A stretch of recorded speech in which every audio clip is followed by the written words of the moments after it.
Hello, আসসালামু আলাইকুম। কেমন আছেন আপনারা সবাই? আশা করি সবাই ভালো আছেন। তো আজকের এই ভিডিওতে আমরা দেখবো ডেকোরেটরস কি, কিভাবে ইউজ করে এবং কেন ইউজ করে। তো সর্বপ্রথম আমরা বুঝি ডেকোরেটরস কি।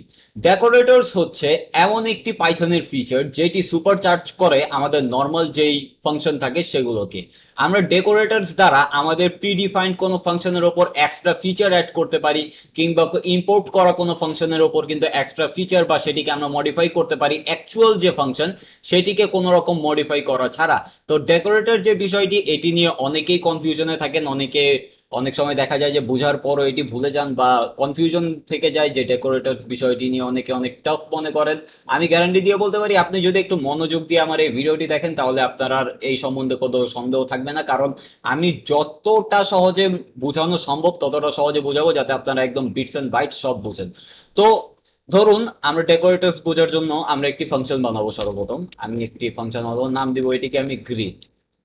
গ্রিড যে ফাংশনটি বানালাম, এটির ভেতরে আমি যদি গ্রিড ফাংশন কি করে, সিম্পলি গ্রিড ফাংশন করে কি, গ্রিড ফাংশন সিম্পলি প্রিন্ট করে দেয়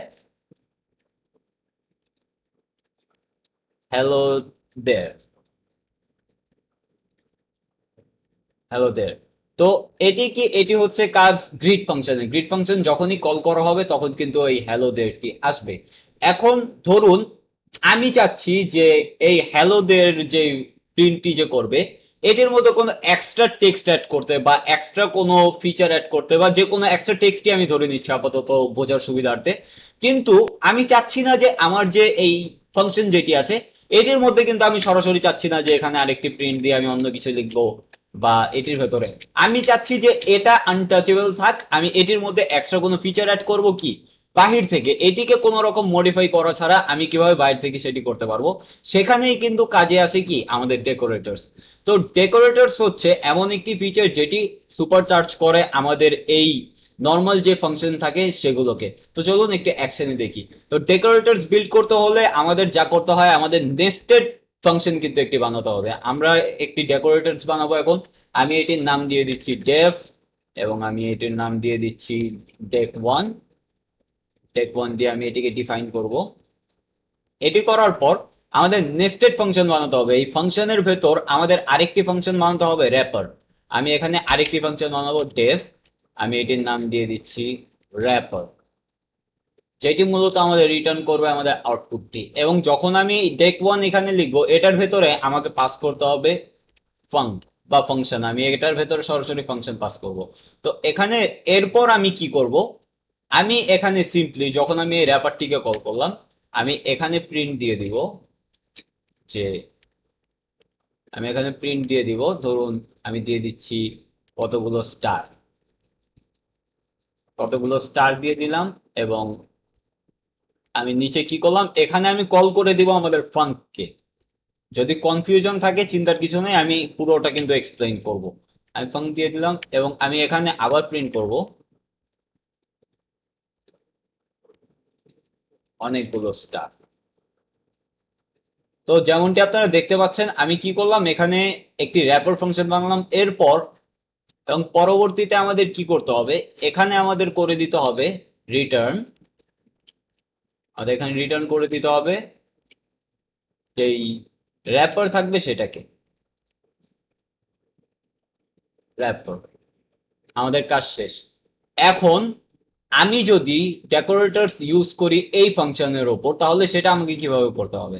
আমি সিম্পলি এই ফাংশন ডিফাইন করার আগের লাইনে আমি লিখে দিব অ্যাড, লিখে আমি দিয়ে দিব ডেক 1। আমাদের ডেকোরেটরস কিন্তু কাজ হয়ে গিয়েছে। তো চলুন দেখি এটি কিভাবে কাজ করছে, তারপর আমি এক্সপ্লেইন করি যে এটি কি করলো। আমি যদি এটিকে রান দেই, ও আমি তো এই ফাংশনটিকে কলই করিনি, আমাকে অবশ্যই এটিকে কল করতে হবে। আমি যদি এটিকে লিখি গ্রিড, আমি এটিকে কল করলাম। এখন যদি আমি এটিকে রান দেই, হ্যালো দেয়ার প্রিন্ট হলো। এবং দেখেন উপরে কিন্তু স্টার প্রিন্ট হয়েছে, নিচেও কিন্তু স্টার প্রিন্ট হয়েছে। এটি কোত্থেকে আসছে, এই স্টার গুলো কোত্থেকে আসছে, এটি কিন্তু আসছে আমাদের মূলত এই ডেকোরেটরস থেকে। তো ডেকোরেটরস বিষয়টি বুঝতে হলে আপনাদের ফাংশনের যে বিষয় এটি একটু ভালো মতো বুঝতে হবে। তা হচ্ছে যে ফাংশন কিন্তু ফার্স্ট ক্লাস সিটিজেন হচ্ছে আমাদের পাইথনের মধ্যে। মানে আপনি ফাংশনের ভেতর কিন্তু ফাংশনকে কিন্তু অ্যাজ এ ভ্যারিয়েবল, একটা ভ্যারিয়েবলের মতো কিন্তু আপনি ট্রিট করতে পারবেন।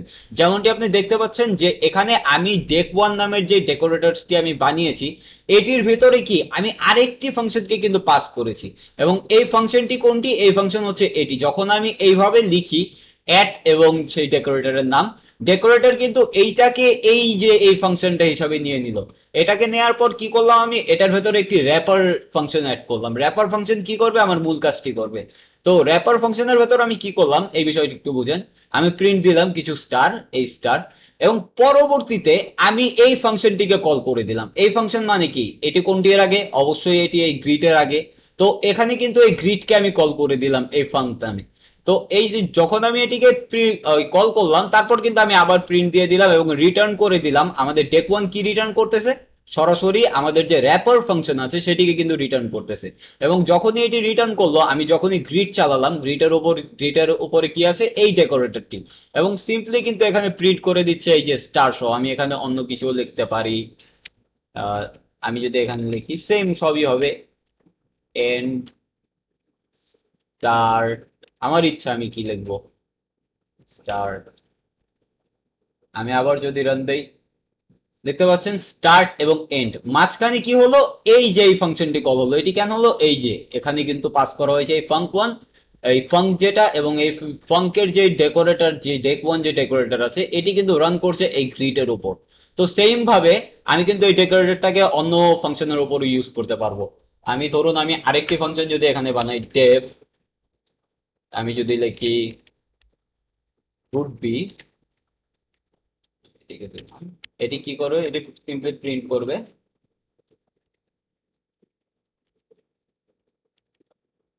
Good bye.